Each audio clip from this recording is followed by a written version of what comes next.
RH52. Edniel Parosa, dahil dalawang casino junket operators konektado daw sa kidnap slay at hihirit na ipasara ng PNP o ihihirit na ipasara ng PNP. Ano tong casino junket operators na to, RH52? Edniel Parosa. Edniel? Gustong ipasara ng pambansang pulisya dalawang junket operator ng kilalang malaking kasino dahil sa pagkakasangkot sa pagdukot at pagpatay sa isang Filipino-Chinese film kamakailan.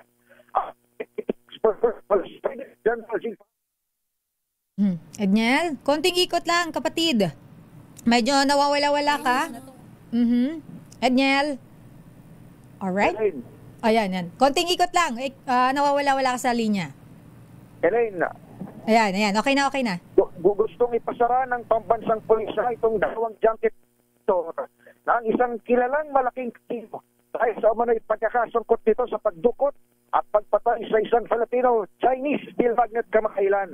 Ayon kay PNP spokesperson, Police Brigadier General Jean Fajardo, susulap ng position paper ang hanay para formal na i-request ang closure order. Napatunayan kasi umano ng anti-kidnapping group na nagamit ng naturang aparatos sa pagtanggap ng 200 million pesos na ransom money ng dukutin ng negosyante. Lumalabas sa investigasyon, nasa dalawang junket operators team dumaan ang naturang pera bago ma-convert bilang cryptocurrency. Bagay na hinahabol pa ng PNP sa isinagsagawa nitong money trail.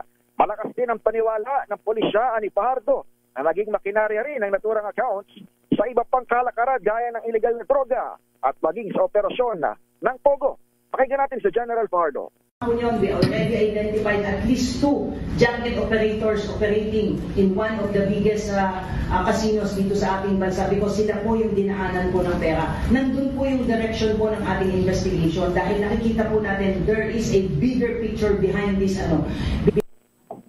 Ang tinig ng PNP spokesperson sa Campo Crame. Sa ngayon, inilarawan ng PNP na magandang itinatakbo ng kanilang financial investigation sa tanong kung saan ba napunta ang ransom money at kung bakit lang pa rin ang negosyante kahit na nagbayad na ng ransom ang kanyang pamilya.